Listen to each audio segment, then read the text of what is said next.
Здравейте хора! Добре дошли в канала. Направих си кафенце и реших, че докато си го пия и докато се гримирам, ще си поговоря малко с вас или по-точно ще ви споделя някои мисли, които ми се въртят в момента в главата. През това време ще се и гримирам, защото искам да ви снимам и едно видео, в което да ви разкажа за пътешествието ми до Италия и най-вече за впечатленията ми. Защото истината е, че имаше някои неща, които ме очудиха доста. Имаше и някои неща, които не ми харесаха толкова.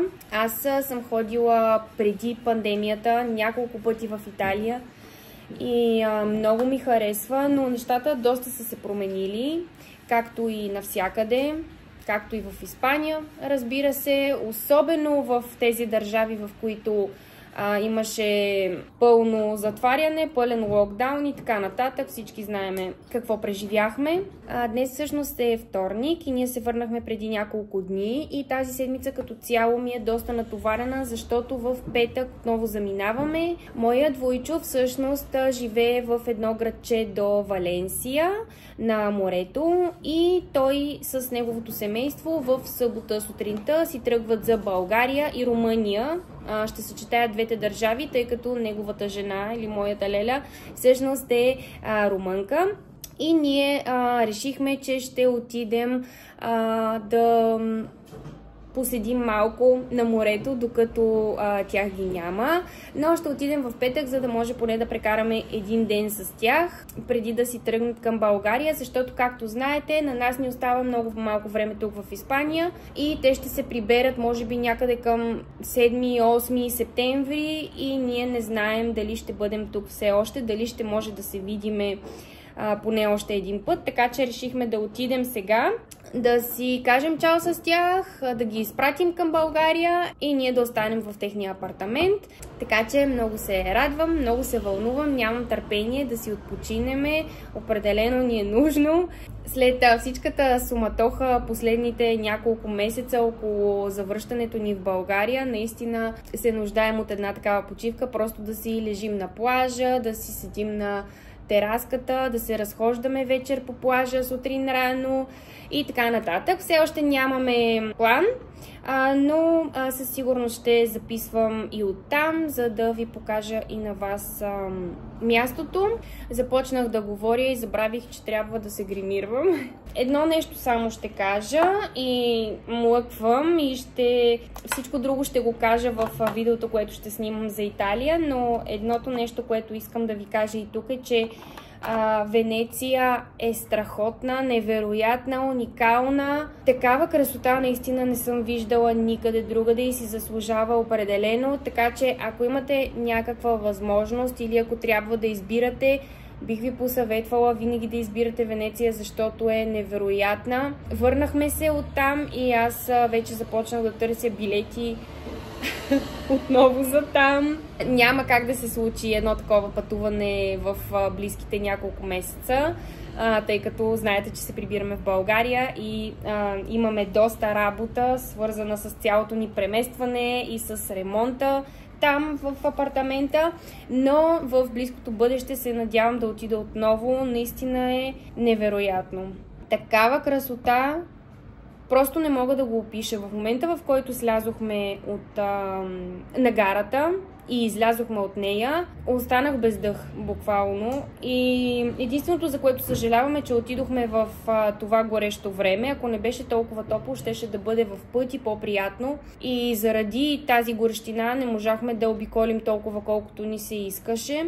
Но няма нищо, поне сега знам, че това място определено си заслужава и да, скъпо е, хотелите са доста скъпи там. Това е по тази тема. Ако искате да разберете какво не ми хареса обаче в Италия, ви препоръчвам да се абонирате за канала, за да не пропуснете следващото видео, в което ще ви говоря точно за това. Както знаете, след много малко време вече си заминаваме за България за винаги. Остават буквално няколко седмици и сме доста развълнувани и, разбира се, и уплашени. Няма как да не сме. Но Смятам, че всичко ще се нареди така, както трябва да бъде. И нямам търпение за нови преживявания, за новият начин на живот, за запознанство с нови хора. Нямам търпение да имаме възможността да си ходим на село. Нещо, което тук, разбира се, нямаме. И като цяло гледам да се наслаждавам на всеки един момент тук, защото ми остава малко време. И защо да се мръщя, при условие, че си тръгвам. Но има доста неща, които много ме изнервят тук вече. Определено испанците не са такива, каквито бяха преди години. И тях пандемията ги афектира страшно много. И най-вече се личи по това, че изобщо не са търпеливи, а това бяха най-търпеливите хора на света. Просто за тези от вас, които живеете в Испания, със сигурност знаете за какво говоря, но за тези от вас, които никога не са били и не са имали допир с испанци, наистина бяха супер толерантни, супер търпеливи, никога нямаше да се скарат помежду си. Общо взето, никога не е имало конфликти, никъде. Така си беше, наистина бяха много търпеливи, докато сега виждам, че по пътищата супер много се карат, свиркат си, псуват се. Вчера пък един човек легна на улицата, не знам, беше супер странно и започна да вика, че не издържа вече и че иска да умре. Беше наистина много странно, имаше една жена с него и тя успя така да си го хване под ръка и да тръгнат надолу и аз не знам какво стана и не знам какви проблеми има този човек, но хората определено са с опънати нерви и се вижда, че не живеят с такава лекота като преди години. И естествено това допринася и за моето настроение и за на всеки друг, разбира се. Сега бях навън с Бруно и Бруно се изпишка, разбира се. Тук е супер презастроено, така че уличките са много тесни, буквално има апартаменти, в които се влиза директно от самата улица, така че доста е трудно да се избягват тези места, нали, животинките да не пишкат близо до вратите и така нататък. Аз винаги се старая да го правя, това е ясно. Както мисля, че и повечето хора, които имат животинки, все пак не е приятно да мирише на лошо. И Бруно се изпишка на едно място, на едно такова колче. Той изобщо не беше близо до някаква врата или нещо от сорта, но до нас има един магазин и един човек излизаше от този магазин. Не е собственика на магазин, нито има нещо общо с магазина, защото магазин е на китайци и знам, че той няма нищо общо. Испанец беше и започна да ми казва как трябва да си нося една бутилка и да изливам вода върху мястото, където Бруно се е изпишкал. Като че ли Бруно е единствения. Испанците като цяло, по-голямата част от тях имат кучета и са супер толерантни, изобщо не им пречи. Но пък има и едни други индивиди, които много се ядосват на животинките като цяло и гледат да се заяждат доста често и на мен ми се е случвало много често, между другото. Да, и аз му казах, да, нали, така е. Обикновено така правя, за да не се разправям, защото нямам желание. Нямам желание още от сутринта някой да ми развали деня. Той всъщност продължи и започна да казва как ще звънне на полицията и така нататък. Кучетата могат да пишкат навсякъде. Когато се изходят по голяма нужда, трябва да го взимаме с пликче и да го изхвърляме, но могат да пишкат навсякъде. И започна да казва как ще звънне на полицията и аз му казах, звъннете на полицията, нямам никакви проблеми. Да, полицията ще дойде да се разправя с моето куче, да види къде се е изпишкало, при условие, че само на тази улица сигурно има 20 кучета. Почти във всеки дом. Беше доста смешно и самичък започна да си се пали, да си се ядосва, започна да говори някакви неща, обаче аз вече се отдалечих и то всъщност беше и тук на няколко метра от нас, но нямах намерение да се разправям с него, така или иначе. И така, и видях, че магазина за книжарници е отворен и бяха сложили отпред, както винаги, една маса с книги втора употреба и имаше и доста книжки на английски този път, което беше доста интересно и си купих и една книга за 2 евро. Нямаше как да устоя, просто въпреки, че не трябва да купувам, защото тези, които съм си оставила, трябва да ги прочета преди да си заминем за България. Предполагам, няма да се случи, но това ми е целта. Това исках да ви кажа, че наистина испанците нямат нищо общо с испанците, които бяха преди. Нямат това търпение. Виждам, че постоянно има навсякъде някакви караници, някакви недоразумения, все някой се е изнервил и така нататък, но като цяло всички станахме много по-изнервени и това се дължи според мене и на цялата тази пандемия, която преживяхме, на цялото това затваряне и на инфлацията и на това, че цените са просто до небето и вече човек не може да живее нормално, вероятно и на много други неща, но това е положението. Навсякъде има изнервени хора, между другото, но пък тук за нас е доста шокиращо, защото бяхме свикнали на това хората да са приветливи и да нямаме като цяло никакви проблеми. Нещо най-нормално беше в дискотеката, ако настъпиш някой, вместо ти да му кажеш извинявай, той вече ти е казал пардон, извинявай. Наистина бяха доста търпеливи и добри хора, но естествено суровия живот ги кара да се променят и определено сега разбирам защо българите преди години, повечето от българите бяха доста изнервени, където и да влезете, дори в един магазин, бензиностанция или на някакво гише, няма никакво значение, знаете, че българите бяхме доста изнервени.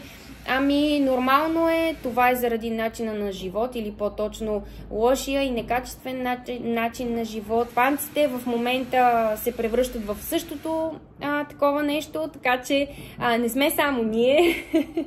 Имам чувството, че като започна да говоря на тая тема относно българи, испанци, тя е просто безкрай. То не свършва. Толкова неща могат да се кажат. Все пак са доста години, в които аз съм живяла тук и до някаква степен съм си направила заключения. По мой си начин, разбира се, през моите очи, то всеки вижда нещата по различен начин.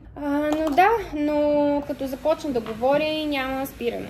Нещо много важно, за което исках да ви помоля, е ако може да ми препоръчате магазини за строителни материали. Не само за мебели, а и за строителни материали като цяло. Знаете, че ни очаква един доста голям ремонт в апартамента в България, така че, или по-точно в София, така че да, нека магазините да са в София. Ще се радвам да ми пишете долу в коментарите. И също другото нещо е дърводелец. Ако познавате някакъв дърводелец или някаква фирма, която прави неща от дърво, също ще се радвам, ако ми оставите в коментарите тяхното име или сайт, ако имат, или телефонен номер, каквото и да било. Така че да, това е много важно. Много ви моля, ако искате да ми препоръчате някой, направете го в коментарите. Благодаря. Следите ли целият хаос около исторически парк? Ще ми бъде интересно да разбера какво мислите по въпроса. Аз се опитвам да съм в час с нещата до някаква степен. Просто защото мисля, че малко или много трябва да знаем какво се случва и в България, и в света.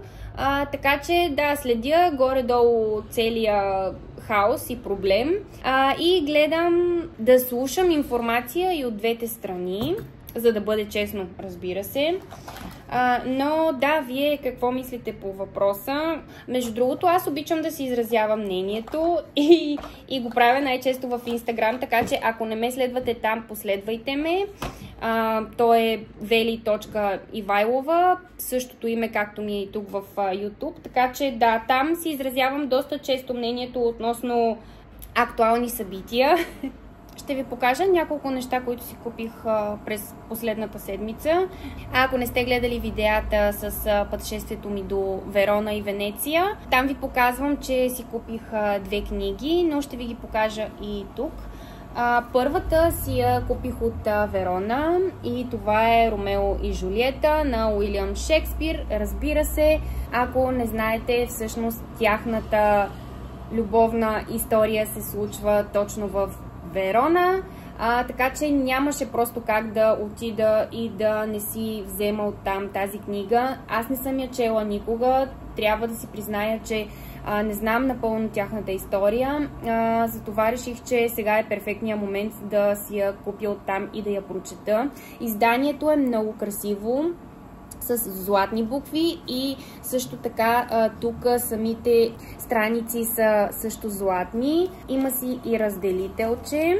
Ето го и него, което също е много приятно. Аз когато пътувам, въпреки че винаги си купуваме и по един магнит, някакси от началото още започнахме да си купуваме по един магнит и въпреки че вече не ми се струва толкова интересно, някак си продължавам с тая традиция, защото сякаш нещо ще ми липсва, ако не съм си купила магнит.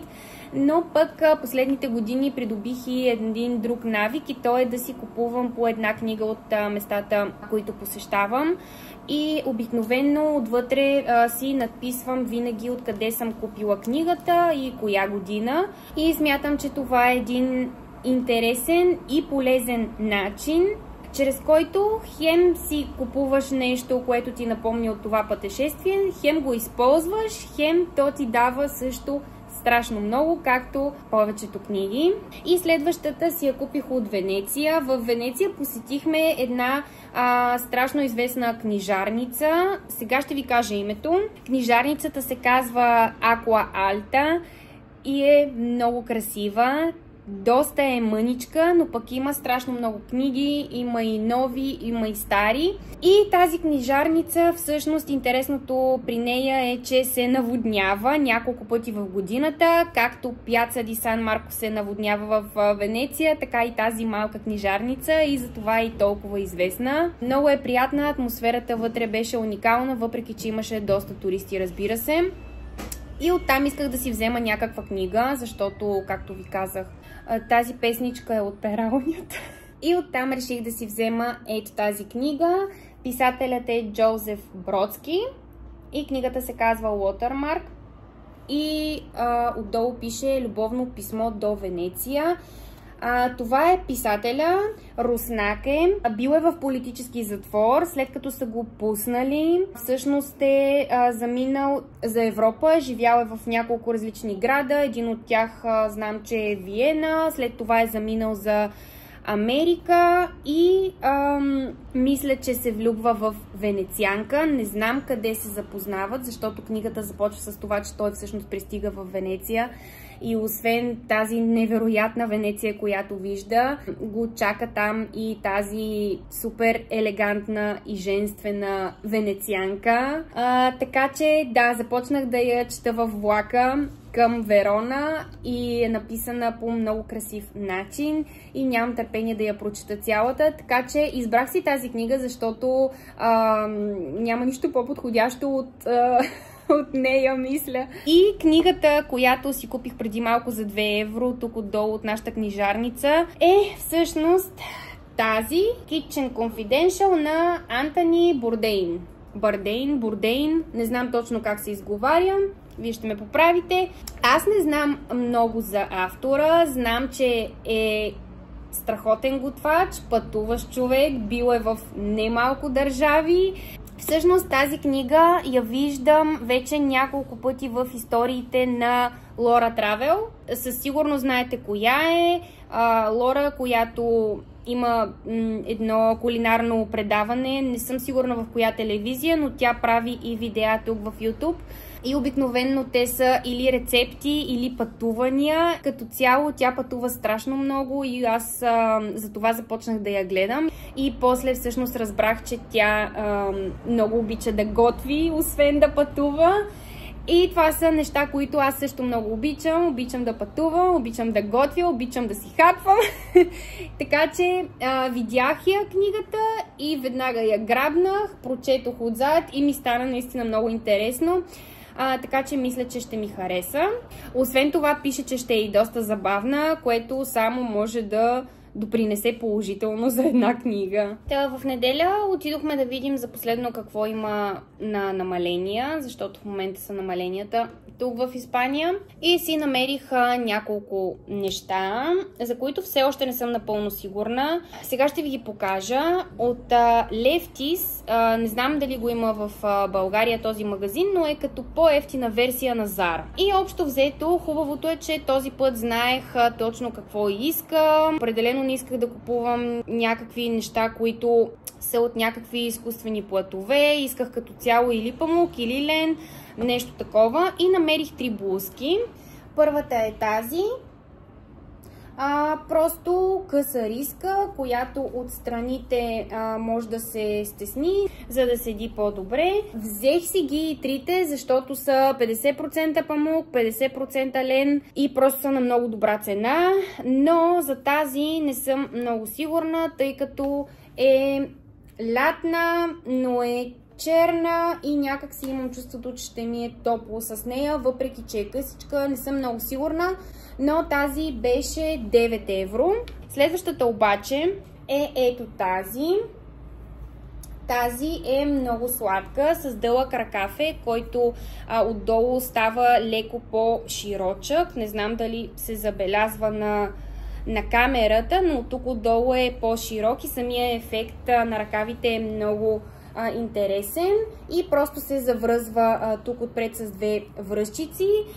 Мисля, че отдолу, ако се сложи някакъв красив сутиен или може би някакво потниче от тези късите, също ще е много интересно и елегантно. И тази ми струваше 6 евро. Мисля, че е доста добра цена. Отново 50% памук, 50 лен. По-добро не може да се намери. И третата е просто класическа черна риза. Много искам и бяла такава, само че нямаше. Мама пък си взе в един бежав цвят. Тази също беше 9 евро. Смятам, че цената е много добра. Отново от естествени материали и е просто черна риза. Отзад е малко по-дълга, отколкото отпред. Знам, че ще я използвам много, тъй като мога да я използвам само като риза, а мога и като върху някое друго потниче с някакви тънки презрамчици. Също ще седи много приятно и тази със сигурност ще си я оставя. След това влязохме в H&M. Имаше доста интересни неща. Имаше много сладки потничета с тънки презрамчици, такива точно каквито аз търсех, обаче нямаше големи номера. Имаше от сорта на XS, XXS, някакви много мънички или пък много големи. Нормално всичките тези потничета струваха около 3-4 евро, всяко едно от тях, и за такава цена просто няма как да не си го купиш. Но пък аз си намерих една много интересна блузка, отново за 4 евро. Имайте на предвид, че е била 36, след това са я намалили на 28 и аз я взимам за 4 евро, което си е направо лудост. Това е блузката. Много е готина, много е сладка, много е интересна и различна. Харесват ми ръкавчетата, че са леко по-дълги, къси, но леко по-дълги. Харесва ми, че е леко вталена самата блузка и яката, естествено, е много красива. Определено е доста интересна и смятам, че с едни най-обикновени дънки и с някакво колие, може би, златно, ще седи много красиво и много елегантно. Отново, отдолу, може би с или от тези късите потничета, бели, си го представям някакси, или с някакъв по-елегантен сутиен. Също ще е много хубаво. И в H&M другото нещо, което намерихме, което буквално си е злато, е всъщност една пижама. Аз имам доста пижами, вече съм ги изпратила даже в България, но пък никога не е в повече още една пижама. Нямаше как да подмина тази, ето я и нея. Ако сте гледали 2 мъже и половина, пижамите на Алън са точно такива. И с мама от години търсим такива. Цените им всъщност на тези пижами са доста високи, тъй като си е 100% памук и са много меки, много приятни. Аз исках да е в червено, повече ми харесва в червено, но тази в червено беше голям размер, имаше една единствено останала и беше много голям размер. Тази е XS, но е доста голяма. Имайте на предвид, че редовната й цена е била 38 евро, след това е била намалена на 23, след това е била намалена още един път, но не мога да видя и аз я взимам за 5 евро. Не ми казвайте, че това не е страхотна цена. Да, аз си взех една, мама си взе и тя още една, ще бъдем двете близначки на село с тези пижами. Винаги съм искала такава и много се радвам, че мама я намери всъщност, защото аз не я бях видяла. Ето го и долнището, широко. Освен това не ми е дълго, обикновено пижамите са ми винаги дълги, защото аз съм ниска, но тази не ми е и съм много доволна. И ако сте гледали предишни мои видеа, знаете, че аз си пазарувам от един сайт или едно приложение всъщност. Приложението се казва Vinted, много е известно тук в Испания. И супер много хора продават най-различни неща. Могат да се намерят от най-евтини марки, като Zara или Mango или Primark дори, до маркови неща като Dior, Balenciaga, Chanel и така нататък. Аз постоянно съм в това приложение, най-вече напоследък, защото просто виждам, че по магазините нещата, които аз мога да си позволя, са пълни боклуци. Съответно реших, че мога да си купувам втора употреба неща, запазени, които да са по-високо качество. В миналия влог ви показах всъщност едно сако на Манго, което си поръчах в бяло и синьо, лятно, много приятно. Поръчах си още едно сако и една сахаряна. Не знам дали така се казва в България, но е тип якенце с колан. Много приятно. Така че показвам ви ги, защото съм супер доволна. Естествено, то си е малко риск печели, риск губи, защото не знаеш дали ще ти стане, не знаеш дали ще ти седи добре това нещо, което го поръчваш. Мисля, че има вариант да се върне, но никога не съм го правила и не съм сигурна, че на отсрещния човек ще му е приятно, тъй като не знам всъщност дори кой трябва да плати самото връщане на продукта. Този път съм много доволна. Нещата, които си поръчах, все едно съм ги пробвала и купувала от магазин, така че съм супер доволна. Първото нещо е едно страхотно сако. Ето го сакото. После ще ви покажа и как ми седи, за да може да придобиете реална представа. Но всъщност е от Mango, от колекцията костюми, така че със сигурност е струвало поне 40-50 евро, а може и повече, защото гледах като цяло цените в магазина на новите сака и са доста повече в момента. По-голямата част всъщност са по 60-70 евро. Така че това е страхотно, вталено и е всъщност велурено. Много е красиво, на мен лично много ми харесва, супер елегантно. Смятам, че с едни дънки, може би малко по-тъмни, а може и светли, защо не, и с едно бяло нежно потниче или някаква блуза, зависи от случая. Бяла, може и черна, ще седи страхотно. Отново нещо basic, но същевременно малко по-интересно, не напълно скучно и обикновено. Самия велур го прави да изглежда много по-интересно сакото, така че много съм доволна. Взех го за 13,55 евро, което според мен е оферта от всякъде. И следващото якенце, както казах, тук се води яке сахаряна. Ето това. Отново черно е. Има бели кантове около самите джобчета. Големи черни копчета. Има и колан през кръста, който го прави да е още по-елегантно. Отново вталено е. Отвътре е много интересно. Забравих да кажа, че това е от Massimo Dutti. Знам, че в България нещата на Massimo Dutti са доста скъпи и тук са скъпи, но пък в това приложение намирам супер неща на оферта и направо ми се иска да изкупя всичко. Просто защото качеството им е на едно по-високо ниво от Zara. На Zara смея да твърдя, че нещата са много лошо качество, изглеждат супер, тъй като те имитират като цяло външния вид на маркови продукти, но всъщност качеството им е под всякаква критика според мене. Това е якенцето, ще видите как седи, много елегантно, много ми харесва. 100% памук е, което е супер. На ръкавките също има копченца. И това беше за 9 и нещо, ако не се лъжа, за 9,30, 9,40 евро. Което отново смятам, че си заслужава напълно. Ето я тази блузка. Къса, както ви казах, има нещо, което не ми харесва и не знам точно какво е. С черни дънки не ми харесва как стои. Може би трябва да са сини. Не знам. Мисля, че тази ще я върна. Вие какво мислите? Тази обаче много ми харесва. Ето ръкавките, както ви казах, са по-широки надолу.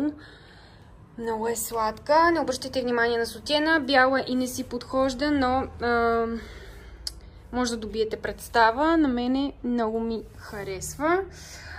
Прекалено голо ми е в момента, но с някакви други дънки с по-висока талия ще е много по-елегантно. Риската страшно много ми харесва също. Може загащена, може и отгащена, може и откопчана, отдолу с просто някакво плътниче. Може и така закопчана за по-елегантен вид. Тази си оставам със сигурност. Тази е супер интересна. Отново сутиена не подхожда, но ще се абстрахирам от него. Ръкавките ми харесват много, че са по-дълги и самата якичка е много красива, много ми харесва. С подходящия сутиен ще е супер. Ето я и пижамката, която си купих, за да приличам на Алън от 2 мъже и половина. Сакото е просто топ. Много ми харесва, супер елегантно. Смятам, че ми стои перфектно, особено в рамената. Не се вижда много добре, но горе-долу да придобиете представа. Харесва ми, че е дълго. Ръкавите не са ми нито прекалено дълги, нито прекалено къси. Нещо, което се случва доста често с саката. Така че това определено много ми харесва. Ще го откопчая да го видите. Не съм облечена подобаващо, за него обаче вижда се, че е много красиво. Ето и якенцето от Massimo Dutti. Отново много ми харесва колко е вталено, харесват ми белите детайли, якичката, копчетата, коланчето, всичко, джобчетата. Много е елегантно, много е стилно. На ръкавите също има копченца, но това също много ми харесва. Смятам, че оцелих в десетката просто с тези покупки. Вегетарианско суши за обяд. Само такова хапвам, защото не обичам сурова риба. И това има авокадо, морковче, краставичка. И мисля, че това е. И е много вкусно. И изобщо не му е топло. Бруно! Ой, боже, горкия ми той! Умрял от жега! Умрял от жега! Бруно, ще ходиш ли на моренце? Ще ходиш ли на моренце? Ей! Маймун! Само разпределя, само пусти. Quanto parliamo problemi? Вчера трябваше да тръгнем към морето. Мисля, че ви казах, че моя двойчо живее близо до Валенсия в един град, но всъщност те трябваше утре сутринта да си тръгнат към България, цялото семейство с колата. И ние трябваше да пристигнем днес сутринта, всъщност петък, да прекараме деня с тях и утре да ги изпратиме към България и ние да останем в техния апартамент цяла седмица. Обаче, снощи, първо, понеже Войчо, не знам там точно какво стана, но нямаше много работа и затова решиха, че ще тръгнат всъщност днес сутринта. И ние така го бяхме замислили, че ние ще пристигнем днес сутринта, ще се видим с тях малко, поне 1 час и те ще тръгнат и ние ще си останем. Нямаше да прекараме цял ден с тях, но все пак беше нещо. Обаче с нощи всъщност мама искаше да напомпа гумите на нейната кола, защото искаме да ходим с нея, тъй като моята е още по-ненадеждна и още по-зле. Щяхме да ходим с колата на мама и с нощи искаше да отиде и да напомпа гумите или да я измие, не знам точно какво, и тя реши, че няма да запали. И с нощи Ники, като се прибра от работа, я погледна, обаче не можа да разбере от какво е. И затова ние решихме да отидем и да купим акумулатор, защото мама мислеше, че най-вероятно е акумулатора. И вечерта, като се прибра Ники от работа, смени акумулатора, но тя продължи да не пали. Затова решиха, че най-вероятно е стартера. И изглежда наистина това е било проблема, защото сутринта дойде такъв асистент от застраховката и разбута колата, не знам точно какво направи, тя запали, но и първия път запали, но втори път вече не искаше да запали, така че днес си смениха тази част, която е стартер. И така, и за това Войчо са тръгнали сутринта към България, пък ние ще тръгнем утре сутринта, защото искаме да тръгнем по-хладно. Аз почти съм си подготвила вече багажа, но преди малко отидох да си взема едни балеринки, които съм си поръчала от това приложение, за което ви говоря доста често, втора употреба, така че сега ще ги отворя и ще ви ги покажа и много се надявам да ми станат, защото са 37 номер, пък аз съм малко между 36 и 37 и си беше риск. Поръчала съм си и още едни обувки, обаче ще ви ги покажа в някой друг влог, защото още не са пристигнали. И най-вероятно ще трябва да ги взема, когато се върна от морето. Но да ви покажа това, което имам за сега. Ъгъла не е добър, но това е за сега. Ето го пакета. Идват в някаква кутия, не знам. Да не би пък да са доста нови и жената да си ги е държала в оригиналната кутия. Сега ще видим. Излязоха ми за 5 и нещо, 5 евро и нещо. И всъщност балеринките са от Манго. Но да, ето ги и тях. Виждат ми се големи, между другото. Ами не изглеждат зле. Не са от най-качествените. Не е нещо супер качествено. В Манго продават и много качествени неща, но като за 5 евро не са лоши.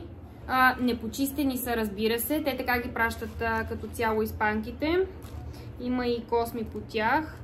Този модел много ми хареса. Самата балеринка с топченцето много ми харесва. И ако ми станат, ще си ги почистя. Ако ли не, пак ще ги почистя, но най-вероятно ще ги сложа обратно в това приложение, да ги продам аз на някой. Не обръщайте внимание на клина ми. Не е подходящо определено, обаче искам да ви кажа, че ми стават и ми изглеждат доста удобни. Не знам, така на пръв поглед ми харесват доста, много са елегантни, представям си ги с някакви по-класически панталони или дори с едни дънки, каквито и да са те, и с някаква блузка или сакенце, не знам. Мога да кажа, че ми харесват. Харесва ми как стоят. И ми стават перфектно. Аз мислех, че няма да ми станат и че най-вероятно ще ми бъдат големи. Обаче не е така. Харесват ми за един по-елегантен стил. Някой вече пътуваме. Бруно, къде отиваш ти? Кой отива на море?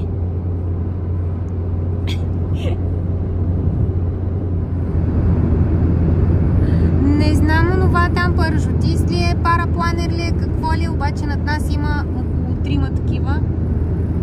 Само че ето там още един. Ние пътуваме вече към морето. Ето я мама, шофьорката.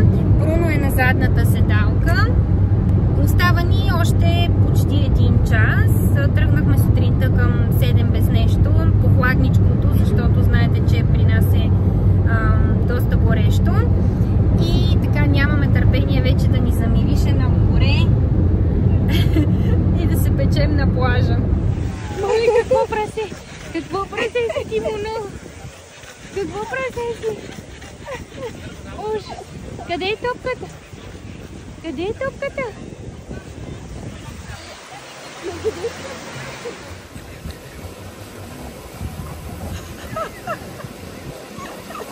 Прасе? Щастливец! Колко е щастлив? Да му виси топката? 1, 2, 3! Тикай, тики! В устата. Браво! Айде, донеси! Донеси топката! Донеси топката! Ай, донеси топката! Донеси топката, Бруно! Донеси топката! Донеси топката, Бруно! Не иска да я лапне, защото е цялата с пясък. Бруно, донеси топката! Бруно! Донеси топката! Къде е топката? Къде? Къде? Ела? Браво, Мининьо! Браво! Водичка ли искаш? Я? Ме ти си като дърт индианец? Дърт индиански вожд. Хайде, лягай долу.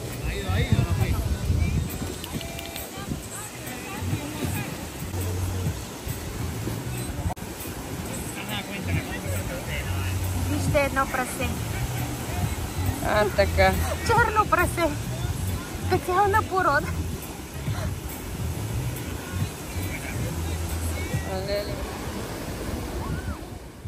Поздрави на всички от Испанското море. Благодаря, че гледахте видеото и до следващия път. Чао!